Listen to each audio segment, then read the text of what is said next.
இன்றைக்கி நம்ம வந்து பார்க்க போகிறது பார்த்திங்கன்னா வீட்டுக்கு நம்ம பண்ண போகிற பால் சீலிங்கை பற்றி தான் வந்து பார்க்க போகிறோம்.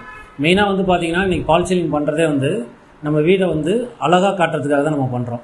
அதில் நிறைய பேர் வந்து பால் சீலிங் பண்ணிவிட்டு பார்த்திங்கன்னா லைட்டிங்ஸ் வந்து காஸ்ட் ரொம்ப அதிகமாக இருக்குது அப்படின்னு சொல்லிட்டு நிறைய பேர் வந்துட்டு லைட்டிங்ஸ் வந்து அவாய்ட் பண்ணுறாங்க. ஆனால் லைட்டிங்ஸ் போட்டால் தான் அதோட லுக்கே வந்து உங்களுக்கு கிடைக்கும். மேஜராக வந்து பார்த்திங்கன்னா நம்மளோட இந்த மெயினாக ஒரு ஹால் எடுக்கிறோம் அப்படின்னா மெயினாக அந்த ஷோகேஸ் லைட்டு அதுதான் வந்து நமக்கு வந்துட்டு அழகாக வந்து நல்லா காட்டும், ஒரு வீட்டை வந்து அழகாக காட்டும். அப்படிங்கும்போது நீங்கள் எல்லாருமே வந்து ஷோகேஸ் லைட் ஒன்று வந்து சிம்பிளாக போடுறது தான் பெஸ்ட்டு. எல்லாருமே ஷோகேஸ் லைட் வந்து காஸ்ட் அதிகம் அப்படின்னு நீங்கள் நினைக்கிறீங்க. ஷோகேஸ் லைட்டை பொறுத்தவரைக்கும் காஸ்ட் வந்து அஃபோர்டபுள் ப்ரைஸ்லேயே இருக்குது. நீங்கள் அதுக்கு வந்து நீங்கள் ட்ரிபிள் எம் இன்டீரியரே கான்டாக்ட் பண்ணலாம். மினிமம் 2000 மேக்ஸிமம் எவ்வளோ ரேட் வேணாலும் நம்ம பட்ஜெட்குள்ளே வந்து வாங்கிக்கலாம்.